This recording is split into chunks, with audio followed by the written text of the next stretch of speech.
Hey, it's Benji Cole, son of Al Cole from CBS Radio and host of the syndicated talk show People of Distinction. The talk gives an in-depth view of some of the most dynamic, intelligent, and successful people on the planet. Run to our website, alcoleenterprises.com today for more info, or you can always email me directly through benji@alcoleenterprises.com. And on the line with us today, we have Richard Hoffman.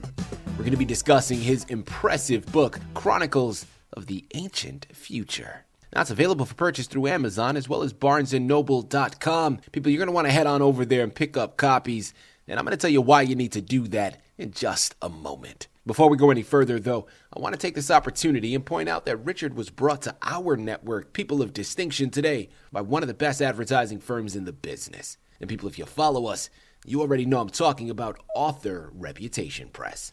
So listen to me. For my writers out there who have gone through their process creating their masterpiece, and now you've done it. Although one thing you forgot is now you need help moving the book you just developed. Well, if that's you, give yourself the best gift you could possibly give and contact ARP. They're one of the best in the business to do it, and this is exactly what they specialize in. Head on over to authorreputationpress.com today and gather all the ways that their fantastic team is going to help maximize your creative endeavors. And listen, it is an absolute pleasure to have Richard here on the line. People, I'm telling you, this book is so much more than a catchy title. Now, first and foremost, that title is pretty catchy. I mean, it's going to stop you in your tracks and absolutely bring you in. It is intriguing to no end. But this book is layered, okay? It's a sci-fi narrative dealing with time travel. It is about the universe and how the universe is finite. It has a beginning. It has an end. It is written to not only entertain because it's a fictional narrative, but it's also written to inform. Certain aspects of this book deal with events that actually happened. I'm telling you, what Richard has comprised here is something special and something you're going to want to get your hands on. Sit back and strap in. Richard, first and foremost, welcome to People of Distinction, and thank you very much for being a guest. How are you doing today, sir? I'm doing fine. Without further ado, let's jump right in. Before we talk about the book, Richard, tell us more about yourself. Who is Richard Hoffman? Well, I was born in Colville, Washington. I lived primarily on the West Coast, from California to Alaska. I've had a lot of education in science and math and religion. And my occupation was computer programmer, and I've done some math tutoring. I was in the military, and I dealt with a lot of fish.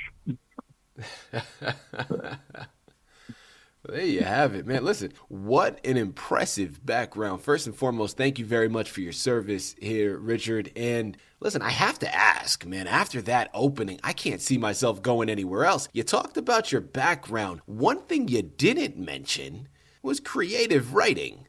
So connect the dots for me, because I think it's safe to assume. Oh, yeah. Richard, I'm not going to do that to you. Where does creative writing fit into all of this? Well, it comes in with my math and science. I did a lot of studying on electrogeology, archaeology, excuse me, and I found information that was contradictory to what I've been taught. So I was trying to explain it to people, and I lose them in the details.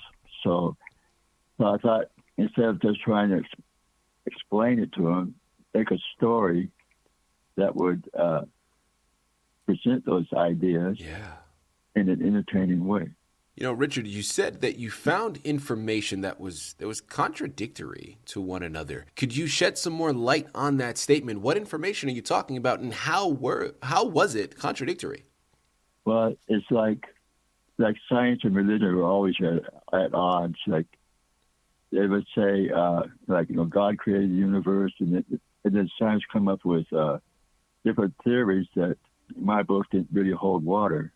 I had different visions that came to my mind as I was working, and for instance, how the Earth, prehistoric Earth, was kind of was actually as advanced as we were. You look in Peru and you see stones that are cut that we can't do today, even because we don't have the technology to do so. Mm-hmm. It's because it's so precise, and then if you from the sky, you can see, while you're in the sky, you can see runways, images like an image of a bird and of a monkey that can only be seen from the sky. You wouldn't know it. It was on the ground. Yeah. So they had to have. They weren't just cavemen back then. Yeah. Science would have you believe. But anyway, that was one aspect. And then I was looking at the globe, and I had this like a vision kind of thing where like I saw all the land pieces come together over the North Pole, and they ended up with a coastline at the Tropic of Cancer, which is like 23 degrees above the equator. Mm-hmm. And I was going, I thought that was, heavy that they could put all together that way. And I was figuring out, I came up and I saw how they tore apart.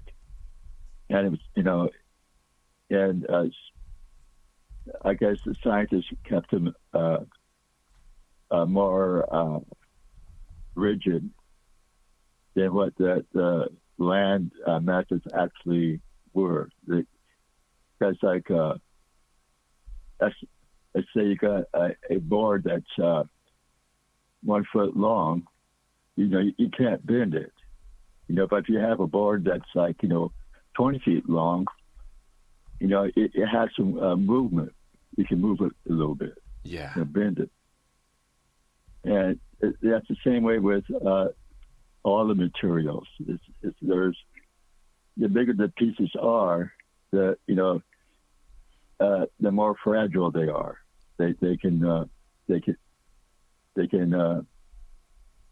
either they bend or they break into little pieces and form that bend. Mm-hmm.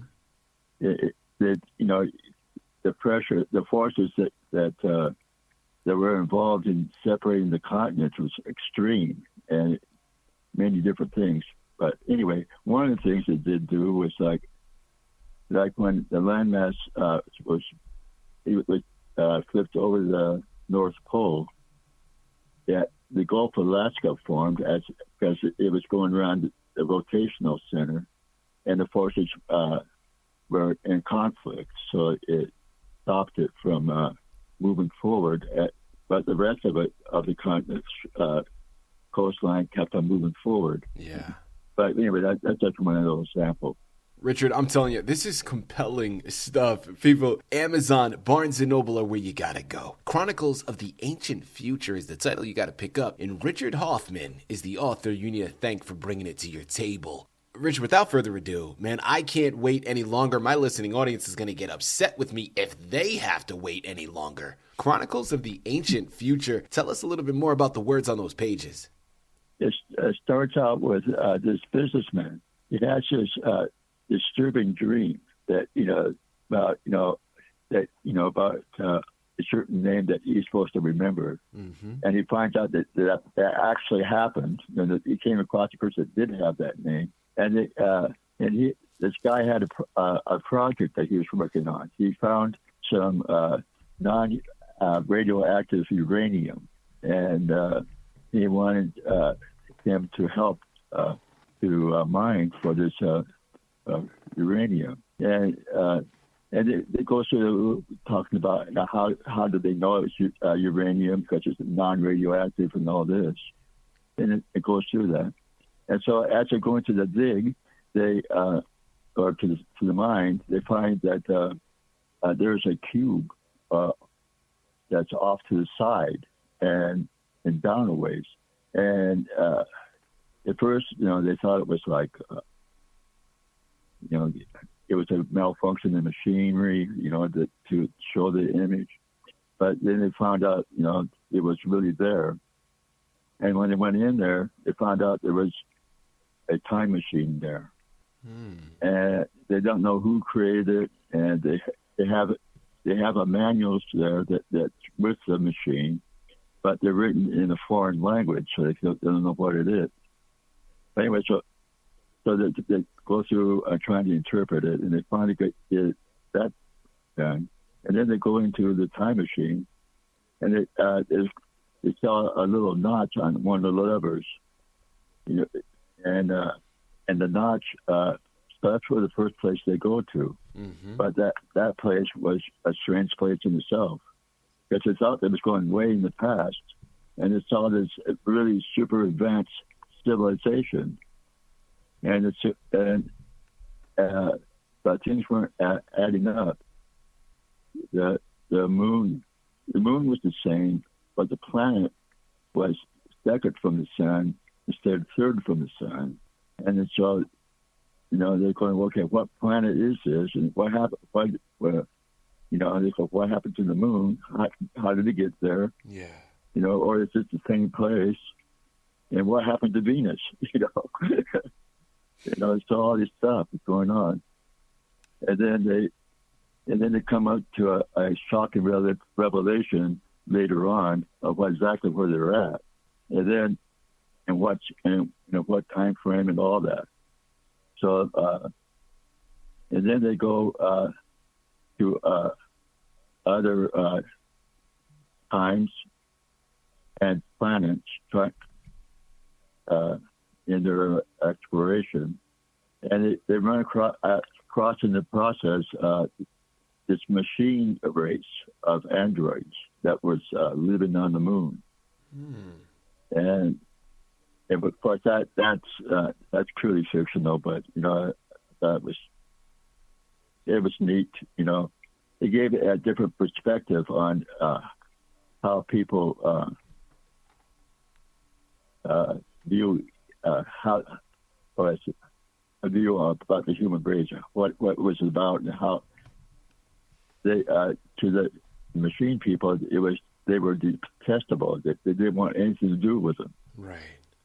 They had, because their programming was they didn't like their programming that they was programmed to do. Anyway, there's a lot of reasons behind all that. In the book explains that. Well, anyway, it gets into they go all the way to the past and all the way to the future, and they find both ends of the universe, and then the machine people knew about had information concerning what happens after this universe is over, and they were. But they knew that they couldn't be any part of it because they were, after all, just part of this universe. Yeah. It just mattered. And so, so that's part of it. But anyway, that's basically what the book is about. Richard, I love this concept, man. I think it's wonderfully unique and so refreshingly original. There's something about the literary device oxymoron, right? And how that is just a compelling thing in and of itself. But the way that you've constructed your title, Chronicles of the Ancient Future. Whoa. I mean, I'm telling you, that's compelling. That is intriguing. Talk to us about your title, Richard. Why did you choose that to be the representation for your book? Because it was about the nature of time. Mm-hmm. It's like, when you say ancient future, it could mean like a future that happened way in the past, but it could also talk about the future that was established way in the past, from the very beginning, and all these stories that he has collected. Well, the businessman, Richard Hoffman, he puts it together, and you can see that it's leading up to something, and it leads up to that. This ancient future is unchangeable. You can't do anything to destroy it. But then again, they're not even trying to do so. They're not. They're just trying to figure out what's going on. Why are are these machine beings so interested in trying to get to the opposite side, to the other side? Yeah. I want to dive down the rabbit hole a little bit. Let's use our imaginations here. Richard, if you could enter the world of the book that you've written, and you can choose any page to land on, which page would you choose to land on and enter, and why?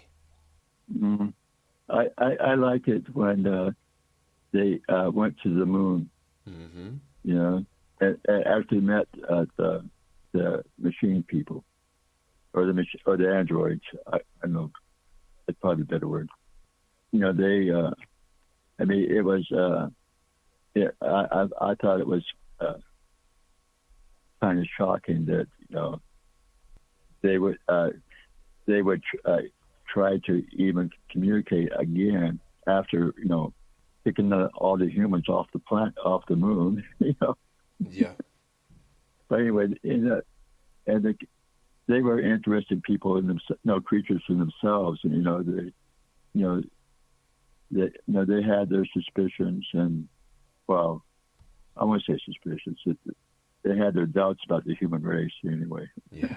I'm going to tell you one more time. It's Amazon, it's Barnes & Noble. It's called Chronicles of the Ancient Future by Richard Hoffman. Head on over there today and pick up your copies. Listen, people, I could sit here, I could talk to Richard for hours. I am engulfed. I am at the edge of my seat, and I know you all are as well. The onus is on you. You know where you gotta go. Pick up your copies, get lost in this magnificent journey, and while you're at it, utilize this book as a great conversation piece, because I'm telling you, you're gonna dive down this rabbit hole, and it's gonna make you think. It's not all for entertainment. It is meant to inform to a degree as well. Head on over there, take this journey, and get lost in all of it. Richard, this has been a true pleasure. Man, an absolute delight. Thank you once again for being a guest on People of Distinction.